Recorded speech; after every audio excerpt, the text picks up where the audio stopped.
नमस्कार, आप देख रहे हैं voice of MP news channel और मैं हूं आपके साथ दिव्या शर्मा। मध्य प्रदेश के मंदसौर, नीमच और रतलाम जिले में अफीम की फसल लहलहा रही है। अफीम किसान डोडो से अफीम निकालने के काम में जुटे हैं। मंदसौर संसदीय क्षेत्र में इस साल 50,000 से अधिक किसान अपने खेत पर अफीम की खेती कर रहे हैं। मंदसौर, नीमच, रतलाम में उगने वाली यह अफीम 400 प्रकार की दवाई बनाने के काम में आती है। सितंबर माह में अफीम की बुआई होती है और इन दिनों किसान अफीम में चीरा लगाकर अफीम निकालने के काम में जुटे हैं और अप्रैल माह में सरकार किसानों की इस अफीम को खरीदने का काम करेगी। 10 आरी के पट्टे पर किसान को 7 किलो तक की अफीम सरकार को देना होती है। पहले औसत के आधार पर किसानों को अफीम पट्टा जारी होता था, लेकिन अब 5.9 की मार्फिन पर पट्टा जारी होता है।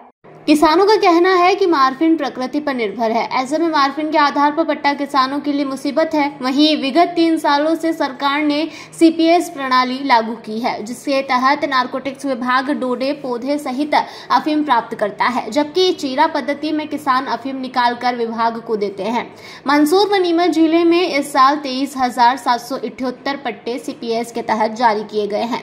किसानों की माने तो सीपीएस पद्धति के तहत उगाई गई अफीम की बेहद देखभाल करनी पड़ती है। किसान रात भर खेतों में चौकीदार की तरह अफीम की निगरानी करता है, ताकि अगर अफीम का डोडा चोरी हो गया तो उसे किसी इल्जाम का सामना न करना पड़े और न किसान का पट्टा कटे। जब से सीपीएस प्रणाली लागू हुई है, इसका विरोध कर रहे हैं। पूर्व में शिवराज सिंह चौहान सरकार ने अफीम से निकलने वाले डोडा चूरा को सरकार द्वारा खरीदने की बात कही थी, लेकिन अब तक उस पर अमल नहीं किया गया। हालात यह है कि अफीम के साथ डोडा चूरा की तस्करी खूब फल फूल रही है।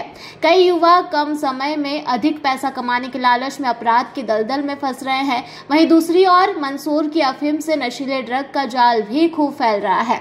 सरकार को डोडा चूरा को लेकर ठोस पॉलिसी बनाने की जरूरत है, ताकि तस्करी और नशे के कारोबार को रोका जा सके। वहीं किसानों ने अरुणाचल प्रदेश, सिक्किम, मिजोरम में हो रही अफीम की अवैध खेती पर भी रोक लगाने की बात कही है। मंदसौर के किसानों ने कहा कि अंतर्राष्ट्रीय कीमत में 2 लाख रुपए किलो की अफीम हम किसान 1500-2500 रुपए किलो में दे रहे हैं, लेकिन नियमों के बोझ से परेशान हो चुके हैं। वहीं सीपीएस पद्धति से किसान पूरी तरह नाखुश है। सरकार सीपीएस पद्धति को हटाकर सभी किसानों को चीरा पद्धति के तहत पट्टे जारी करे, ताकि किसान अच्छे से खेती कर सके। क्या परेशान? हमारे पुरखों से हमारे दादाजी, पिताजी सभी अफीम की खेती करते आ रहे हैं और हम भी खेती कर रहे हैं, लेकिन उस समय इतना रिस्क नहीं था। इस बार अब धीरे धीरे इतनी रिस्की खेती हो गई है, दवाइयाँ महंगी हो गई है और मौसम की मार से हम बहुत परेशान हैं। इसकी वजह से सरकार हमें 1500 और 2000 रुपये के भाव के पैसे देती है। हम इसमें 40-45 हज़ार रुपये की दवाई लगा देते हैं और उगाने में इतनी दिक्कत होती है। हम जाली लगा के चारों तरफ से घेर के झोपड़ी बना के यहीं रहते हैं और मज़दूरों के भी इतने हो गए हैं, रेट बढ़ गए हैं, तो हमें 1500 से 2500 रुपये के भाव मिलते हैं। इससे हमारे मतलब बिल्कुल ये नहीं होते और सरकार कहीं से माल अगर तस्कर को पकड़ते हैं तो उन्हें 2 लाख रुपए किलो के बताती है और हमारे 1500 से 2500 रुपये लेती है। तो ये नई नीतियाँ बना करके हम परेशान कर रहे हैं हमें, और हमें करीबन इनके अफीम का जो भाव है ये 15 से 20 हज़ार रुपये किलो का सरकार हमें दे तो किसान को थोड़ी राहत मिलेगी। और जो किसान सीपीएस पद्धति की जो है वो मतलब परेशान हो रहे हैं और उनके कहीं से चोर डोडे चुरा के ले जा रहे हैं। उन्हें वहाँ मतलब पूरे घर परिवार को 3-4 जने को वहीं पर रात भर और दिन भर उनकी निगरानी करना पड़ती है, तो उन्हें चीरा पद्धति में दे। मुकेश डांगी, किसान संघर्ष समिति, अफीम किसान संघर्ष समिति का सदस्य भी हूँ और किसान भी हूँ। सब परेशानियाँ ये हैं कि हम अफीम किसान हैं और हम अफीम खेती करते हैं, और सेंट्रल गवर्नमेंट जिसे अपनी पॉलिसी की जो इशू पॉलिसी करती है उस हिसाब से हम खेती करते हैं। न तो एरिया ज़्यादा करते हैं न कम करते हैं। जितना अगर 1 इंच भी एक पौधा भी हम बाहर नहीं रखने देते।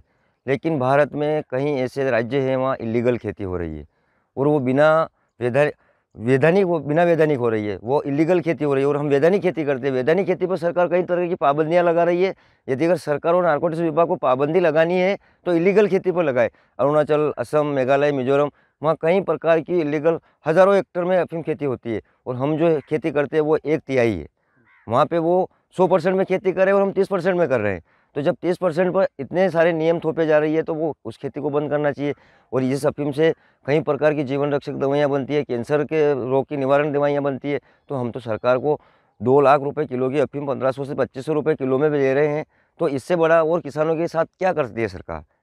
तो ये सरकार को सोचना चाहिए कि इलीगल खेती पर जितना पाबंद लगे, क्योंकि नशे का कारोबार वहाँ से होता है। कई बार असम, मिजोरम में उस तरह की अफीम आकर नीमच में पकड़ाई है। सीबीआई ने कई बार पकड़े हैं यहाँ पे। तो कहीं कहीं वहाँ से गलत तरीका हो रहा है इसका, तो उस तरीके को बंद करना चाहिए। और भारत का जो किसान है, भारत का वैधानिक किसान है, वो वैधानिक खेती करता है, उस पर पाबंदियाँ हटाई जाए और पाबंदियों को सभी किसानों को अफीम पट्टे जारी किए जाए। 97 से लगाकर आज दिन तक 1995-96 से इन्होंने जो डाटा ऑनलाइन किया है, 5-5 जारी का देते और सभी किसानों को तो दे, जिससे उसका रोजगार भी चले और उसकी ये सरताज भी बनी रहे अफीम खेती और सरकार को भी फायदा हो, मरीजों को सस्ती दवाइयाँ अवेलेबल हो सके। सीपीएस का विरोध है साहब। सीपीएस पद्धति से किसान नाखुश है, किसान परेशान है, इसलिए सीपीएस पद्धति को हटाया जाए और सभी को चीरा पद्धति में अफीम खेती जारी की जाए। उसमें कई परेशानियाँ है, रात को झोपड़ी बना कर रहना पड़ता है। अगर कोई किसान आ गया, आप अब यहाँ पे भी देखिए, कहीं हमने इतनी सारी सुविधा कर रखी है, इसके बावजूद भी चोर उन डोड़ों को अगर एक तोते खा गए या कोई चोर काट गया तो किसान के ऊपर सारी परेशानियाँ उत्पन्न होती है, क्योंकि किसान को परेशान किया जाता है। किसान से कहते हैं कि आपको इसमें चीरा लगा दिया होगा, आपने इसमें से अफीम निकाल ली होगी, लेकिन ऐसा किसान करता नहीं है, क्योंकि चोर भी ले जाते हैं इन्हें और उनका तो कुछ कर नहीं सकते किसान। इसलिए आपसे मेरा ये निवेदन है कि आपके माध्यम से कम हमारा वीडियो, आपके माध्यम से माननीय प्रधानमंत्री जी तक हमारा वीडियो पहुंचा दे। जो भी जनप्रतिनिधि है, जनप्रतिनिधि हमारे क्षेत्र से होते हैं, लेकिन जनप्रतिनिधि अपने कान में क्या जाने काई का तेल डालकर बैठे हैं, उन्हें कोई पता ही नहीं हो, जैसे बात करते हैं वो ऐसी पॉलिसियाँ बनाते हैं वहाँ बैठकर।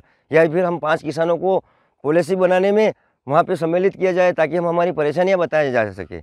ऐसे में बैठकर वो परेशानियाँ पॉलिसी बनाते हैं। कम से कम हम किसानों को बिठाया जाए जो खेत में काम करते हैं।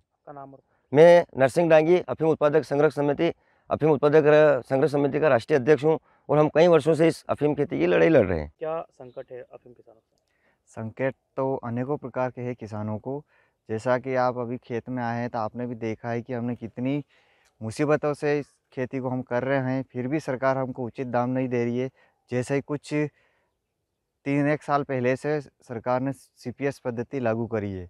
उस सीपीएस पद्धति में किसानों को इतनी समस्या आ रही है कि यदि उसके परिवार में किसी भी प्रकार का कोई कार्यक्रम भी आता है तो किसानों को वहाँ जा नहीं पाते, उसकी खेती की रक्षा करनी पड़ती है। क्योंकि अगर उसमें किसी भी प्रकार का कोई अन्य व्यक्ति नुकसान कर जाता है तो सारी की सारी जिम्मेदारी उस पट्टेधारी किसान के ऊपर ही आती है और उसको सरकार को मतलब इतना प्रताड़ित कर रही है सरकार किसानों को कि उनको किसी भी कार्यक्रम में जाने का मौका नहीं मिल रहा है। किसान को, पूरे परिवार को वहाँ पर लगभग रात हो दिन हो, कैसा भी प्रकार का मौसम हो, उस फसल का उनको रक्षा करनी पड़ रही है ताकि सरकार को वो जो उनकी नीति है उस नीति के अनुसार वो उनको उत्पादन दे सके। सरकार को सीपीएस पद्धति हटाकर भले 5 आरी के ही दे, परंतु प्रत्येक किसान को वो चीरा पद्धति में, ताकि किसान भी खुश रहे और सरकार को जो उत्पादक चाहिए वो भी उनको मिल सके। दशरथ डांगी, गांव टिडवास। मंदसौर से ललित शंकर धाकड़ की ये रिपोर्ट।